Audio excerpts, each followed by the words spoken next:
Haris, bolehkah bawakan kami untuk fahami angka perdagangan kita dalam tempoh yang mencabar kini? Ya, Nina, sudah tentu dalam tempoh yang mencabar kita lihat kepada krisis global yang berlaku. Tetapi pada masa sama, kita punya prestasi perdagangan ini boleh dikatakan cukup memberangsangkan jika dibandingkan daripada tahun 1994. Kenapa saya menyatakan begitu? Ini merupakan angka ataupun yang diberikan oleh DOSM, Jabatan Perangkaan Malaysia, yang menyatakan bahawa dari segi angka, kalau kita nak meneliti pertumbuhan dua digit ini cukup memberangsangkan, di mana dari segi kalau kita lihat line graf ini, pertumbuhannya kalau kita bandingkan sebelum pandemik COVID-19 pada 2016, 2017, 2018, grey color ini, jumlah dagangan ini nampaknya terus menunjukkan peningkatan yang cukup baik. Dan sekitar tahun 2019-2020, iaitu penurunan sewaktu COVID-19, ianya tidaklah menunjukkan penurunan yang begitu ketara. Sebaliknya, apabila pertumbuhan kita nak melihat dari segi pertumbuhan perdagangan, sepanjang 2021 kita lihat ianya cukup memberangsangkan. Pertumbuhan dua digit ini sebenarnya refleksi ataupun bagaimana kita nak memahaminya adalah 24.8%. Ini angkanya jika dibandingkan dengan tahun 2020, di mana tahun 2020 1.7 triliun dan ketika ini adalah 2.2 triliun ataupun 2,227 bilion. Jadi jumlah dagangan ini cukup memberangsangkan. Bagaimana kita nak faham dari segi ekspor, import serta kita nak melihat kepada imbangan dagangan ini. Kerana angka-angka yang dikongsikan ini semuanya menunjukkan pertumbuhan dua digit. Jadi kita nak bawakan pakar untuk mengulas lanjut berkenaan dengan angka perdagangan ini. Kita nak bersama dengan Muhammad Zafri Zulkifli, pakar ekonomi MIDF Research. Terima kasih Zafri kerana sudi bersama dengan Niaga Awani. Terima kasih Haris. Baik, Zafri, kita nak untuk soalan pertama saya akan tanya adalah Bank Dunia telah menurunkan unjuran pertumbuhan global ekonomi daripada 4.1% kepada 2.9% untuk tahun 2022 tahun ini akibat risiko kenaikan inflasi daripada perang Rusia-Ukraine dan gangguan merantauan global. Jadi apakah pandangan MIDF dan jangkaan untuk ekonomi Malaysia sekarang? Keputusan ataupun pemotongan yang dibuat oleh Bank Dunia itu telah dijangka, di mana Bank Dunia telah memotong sebanyak 1.2% daripada jangkaan asal untuk pertumbuhan global, dan untuk ekonomi Amerika Syarikat sebanyak 1.2% ke 2.5%, dan China, Bank Dunia telah memotong sebanyak 0.8%. Ini adalah akibat risiko inflasi yang agak mendadak akibat perang Rusia dan Ukraine dan sekatan pergerakan di China yang telah menyebabkan gangguan rantaian bekalan di dunia. Untuk Malaysia, Bank Dunia telah memotong sangat kecil sebanyak 0.3% ke paras 5.5%. Kami di pihak MIDF kekal dengan unjuran kami pada 6%, yang mana kita melihat ekonomi Malaysia akan menerima manfaat daripada peningkatan harga global, iaitu khususnya minyak sawit dan minyak mentah petroleum. Jadi dan juga kadar inflasi negara kekal pada paras stabil, iaitu 2 ke 2.5%. Yeah. Jadi ini akan mengukuhkan lagi permintaan domestik, dan kami tetap dengan unjuran kami pada 6%.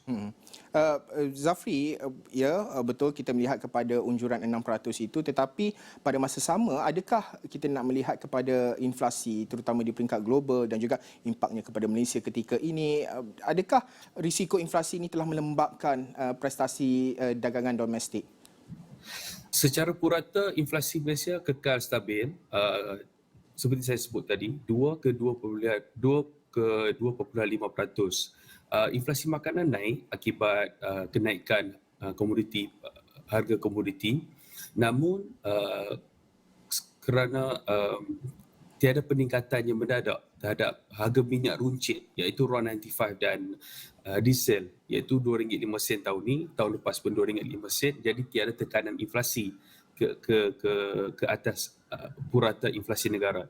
Oleh itu telah memberikan satu keadaan yang kondusif untuk permintaan domestik kekal berkembang, dan rekod telah menunjukkan jualan runcit pada bulan April berkembang sebanyak 20%, dan berbanding bulan ke bulan pada April ke Mac dia telah berkembang sebanyak 7.4%. Perkembangan ini sangat memperangsangkan, dan salah satu penyebabnya ialah keadaan inflasi negara masih kekal stabil. Cumanya ada tekanan di bahagian makanan, tapi tidak ada tekanan sangat di bahagian pengangkutan dan minyak petroleum, minyak runcit. Ini menunjukkan prestasi ekonomi makin mengukuh. Kita nak tengok pula pada bahagian bagaimana pula dengan kadar pengangguran di Malaysia. Baik, sebab permintaan domestik makin berkembang, permintaan global makin berkembang, 2 digit seperti dinyatakan Haris tadi. Oleh itu kita telah melihat kadar pengangguran telah jatuh ke paras pandemik yang rendah, iaitu 3.9%. Ini ialah paras terendah sejak Mac 2020. Zaf, antara kalau nak melihat kepada apa yang saya bentangkan tadi ataupun melihat kepada prestasi perdagangan ini sebagai sebuah ekonomi terbuka, mungkin Zaf boleh respon melihat kepada bagaimana MIDF melihat kepada pertumbuhan perdagangan yang begitu pantas 2 digit ini. Adakah ianya menggambarkan trajektori pertumbuhan yang mampan sebenarnya? Baik, untuk 2022, walaupun Bank Dunia telah memotong pertumbuhan unjuran pertumbuhan global, seperti saya sebut tadi, Malaysia akan menerima manfaat daripada peningkatan harga komoditi dunia. Oleh itu, kita kekal melihat Malaysia akan terus mencatat pertumbuhan 2 digit pada tahun ini, khususnya didorong oleh peningkatan ekspor pertanian, khususnya kelapa sawit, ekspor minyak dan gas, minyak mentah dan LNG, dan ini akan mendorong pertumbuhan ekspor negara. Dan melihat pada data, ekspor pembuatan ataupun manufacturing kekal pada kadar 2 digit walaupun ada gangguan bekalan di China dan juga di Europe. Mengambil kira krisis global, perang Rusia-Ukraine, gangguan rantai bekalan dan juga inflasi global, jadi bagaimana unjuran perdagangan pada tahun 2022?